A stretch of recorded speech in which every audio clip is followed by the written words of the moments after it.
yan. Nais niyang, sampahan ng kaso itong si Mike Defensor kasi mantakin mo, 'di ba mga minamahal, mantakin mo. Itong ginawa ni Mike Defensor, kaguluhan na naman 'to, eh. Hindi naman kaguluhan kasi hindi naman talaga totally napag-usapan, pero yung punto kasi dito mga minamahal, nanggagago ka na, eh. Hindi ka naman senador, hindi ka naman congressman. So, bakit ka magbo-Blue Ribbon Committee hearing, eh, wala namang mga sumipot diyan sa'yo. 'Di ba, gets ninyo mga minamahal, wala namang pumuntang mga senador diyan, paano naging Blue Ribbon Committee hearing 'yan? Illegal 'yan. Ngayon ito, pinag-aaralan ng, sampahan ng kaso itong si defensor ni Mike, I mean ni Sherwin Gatchalian. Diyos ko. Sige, panoorin natin 'to mga minamahal. May kinalaman sa umano'y destabilization threat ang Maleta Boys, kaya naman nakakaitan. Wait lang, tama ka, Boy. Kanina pumunta ako sa Bagong Pilipinas Headquarters kasi nga 'di ba may podcast ako, yung Abante Bisaya.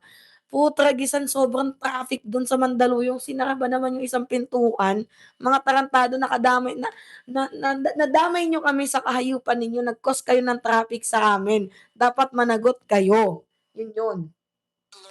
Posible raw na may kinalaman sa umano'y destabilization threat ang Maleta Boys, kaya naman naka-heightened alert pa rin ang Senado. Posible ring masampola ng Gatchalian Block si former Congressman Mike Defensor. Alamin kung bakit sa agenda report ni Hannah T. Hindi naman siya chairman, hindi naman siya member, hindi naman siya senador. Bakit niya linlin lang ang tao? Minamataan ang posibleng legal action laban kay dating Congressman Mike Defensor. Kasunod yan ang pag-anunsyo niya ng isang pagpupulong kaugnay ng Senate Blue Ribbon ngayong araw. Pero hindi naman ito otorisado ng nasabing kameri. Wala, pag linadoko niya, ginagamit niya. O 'di ba manloloko ka. Hayop ka, niloloko mo kami. Hindi mo na nirerespeto yung salitang Blue Ribbon Committee hearing. Hindi ka naman chairman, malaking sampal yun sa kanya, hindi ka senador, hindi ka congressman, hindi ka parte ng gobyernong 'to. Isa ka lang diyang nagngangawaang, sibilyan na kung ano-ano yung natatanggap mong pera galing sa iba't ibang tao.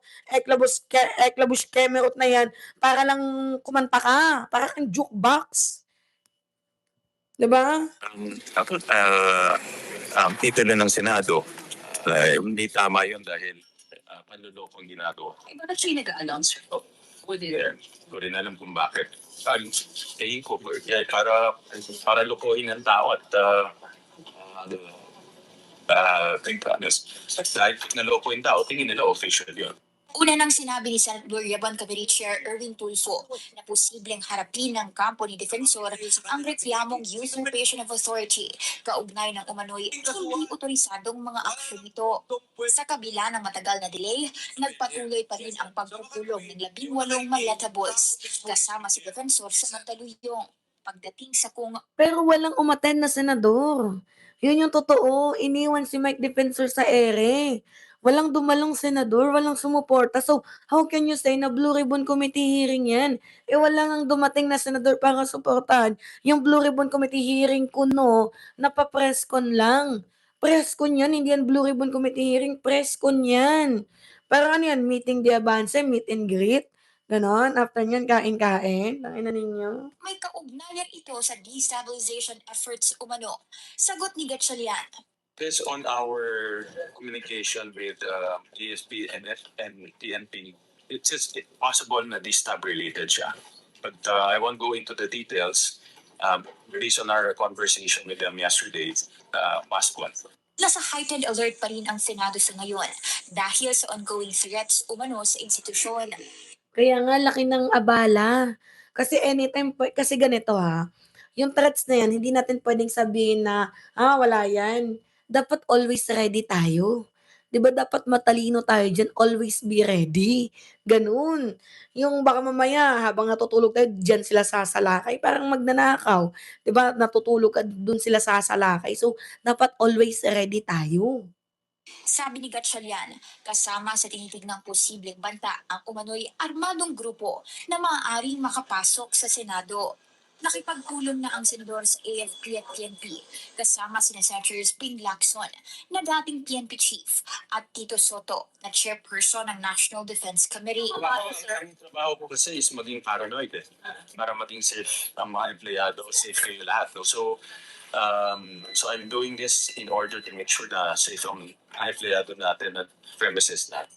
Bukas nakatakdang magka-special session at bagamat inaabangan kung maaari bang maluklok na si Gatchalian sa pwesto bilang opisyal na Senate President. Inaantay natin yan bukas, mga minamahal, yung premise, yung special session kasi may dalawa na lilipat. It's either si Villar at itong si Joel Villanueva. Kaya tingnan ninyo, si Villar anytime soon pwedeng ilaglag yan ng Maleta Boys at itong si Joel Villanueva pwedeng sabihin na nakatanggap din yan ng maleta. So, advance na tayo mag-isip kasi pag hindi sa kanila umaayon, nakatanggap yan ng maleta. Pero ulitin ko sa inyo, majority or minority pa man yan, kahit senador, kahit sinong senador pa man yan, sila yung magdidikta ng boto nila sa impeachment. Hindi kung sino yung leader ng block na sinamahan nila. Yun. Oh. Sagot ng senador, tututok muna raw siya sa pagpapasa ng mahalagang panukalang naiwan nang mag-adjourn ang Kongreso nitong unang linggo ng Hunyo. Para sa agenda, Hannah T.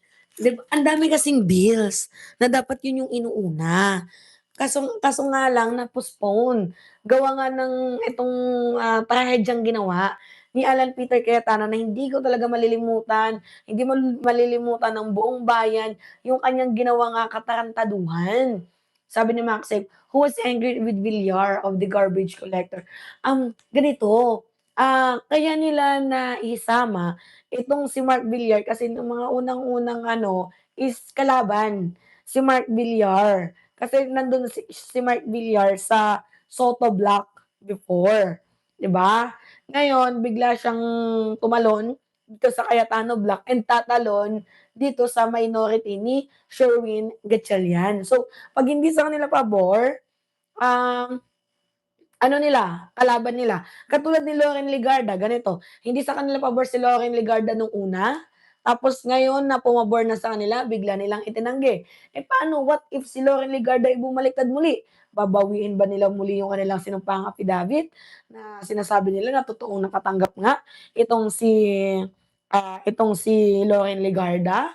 So it makes sense mga minamahal na wala tayong dapat i-trust, bigyan ng tiwala dito sa 18 ex-Marines dishonorable or AKA Maleta Boys. Kasi dapat pa bang paniwalaan 'yan? Eh, directed by Mike Defensor lang naman ang lahat ng iyan, 'di ba? So, tingnan natin ngayong June 18, 'yan yung pre-trial sa impeachment ni Vice President Sara Duterte. Tapos darating na July 6, diyan tayo mag-focus kasi nawawala sa focus yung issue sa impeachment dahil nga paulit-ulit silang gumagawa ng mga ganitong klaseng ingay, 'di ba? Ginagawa nila ng exit point itong si Sara Duterte which is hindi naman dapat, 'di ba? Gets ninyo mga minamahal? Anyway, sa mga nanonood diyan, pahingi lamang po ako ng comments, likes, and share.